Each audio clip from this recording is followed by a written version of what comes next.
El buen ejemplo. Si yo afirmara que he visto lo que voy a referir, no faltaría, sin duda, persona que dijese que eso no era verdad.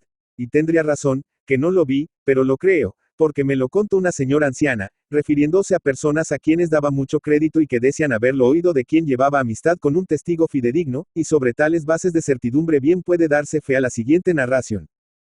En la parte sur de la República Mexicana, y en las vertientes de la Sierra Madre, que van a perderse en las aguas del Pacífico, hay pueblecitos como son en lo general todos aquellos, casitas blancas cubiertas de encendidas tejas o de brillantes hojas de palmera, que se refugian de los ardientes rayos del sol tropical a la fresca sombra que les prestan enhiestos cocoteros, copudos tamarindos y crujientes platanares y gigantescos cedros.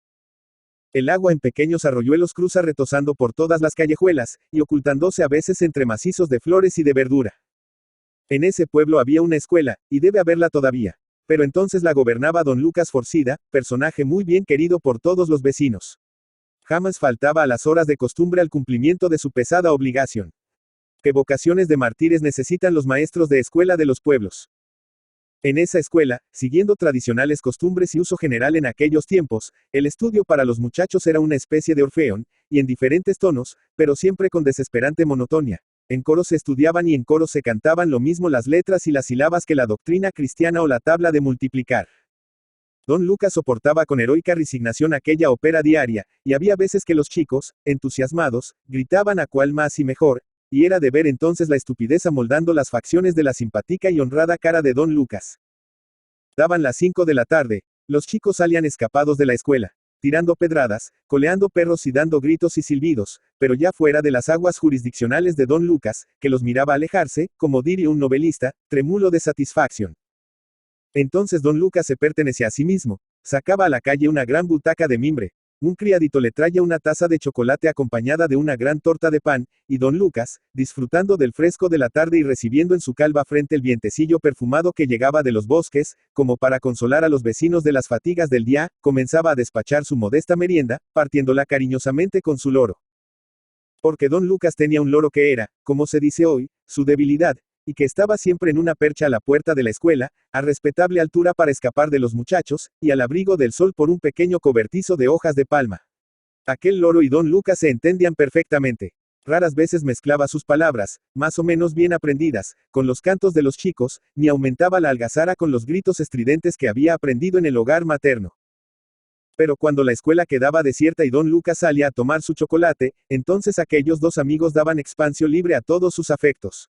El loro recorría la percha de arriba a abajo, diciendo cuánto sabía y cuánto no sabía. Restregaba con satisfacción su pico en ella, para recibir la sopa de pan con chocolate que con paternal cariño le llevaba don Lucas. Y esto pasaba todas las tardes. Transcurrieron así varios años, y don Lucas llegó a tener tal confianza de su querido Perico, como le llamaban los muchachos, que ni le cortaba las alas ni cuidaba de ponerle calza.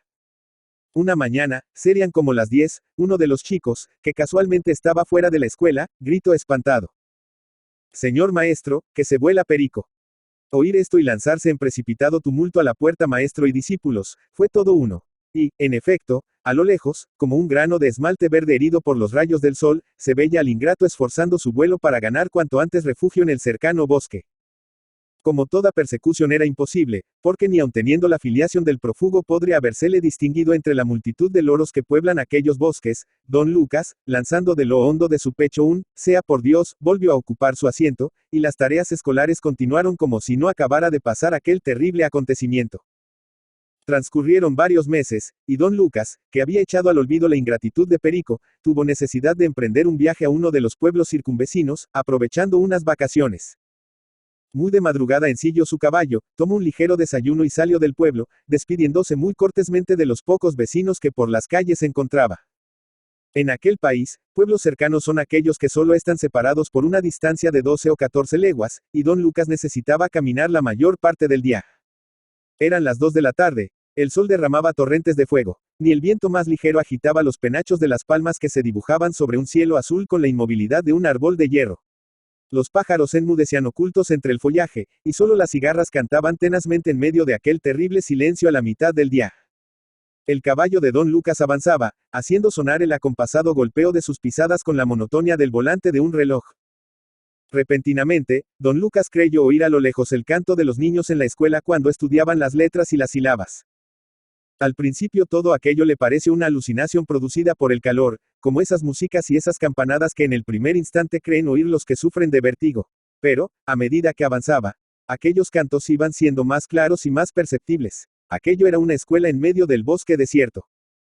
Detúvose asombrado y temeroso, cuando de los árboles cercanos se desprendió, tomando vuelo, una bandada de loros que iban cantando acompasadamente, ba, bi, bo, bu, la, le, li, lo, lu. Y tras ellos, volando majestuosamente, un loro que, al pasar cerca del espantado maestro, volvió la cabeza diciéndole alegremente: Don Lucas, ya tengo escuela.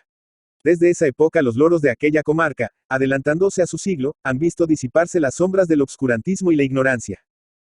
Vicente Riva Palacio.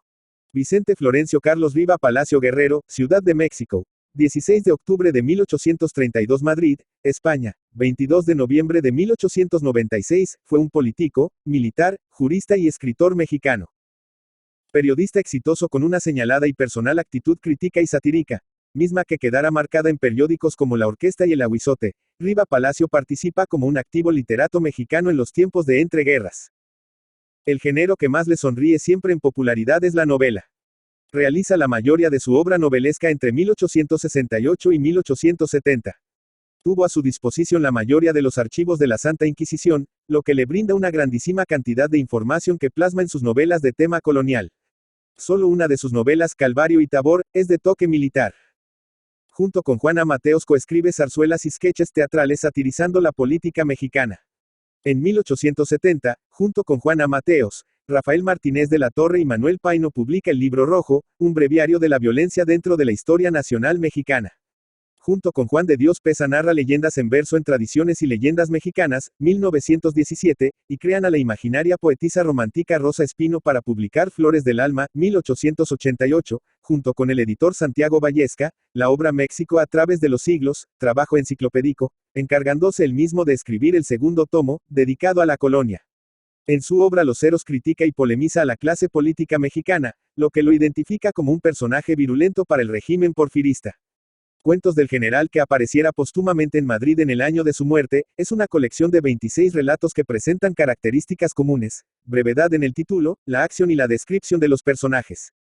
Por su obra literaria, fue designado miembro correspondiente de la Real Academia Española.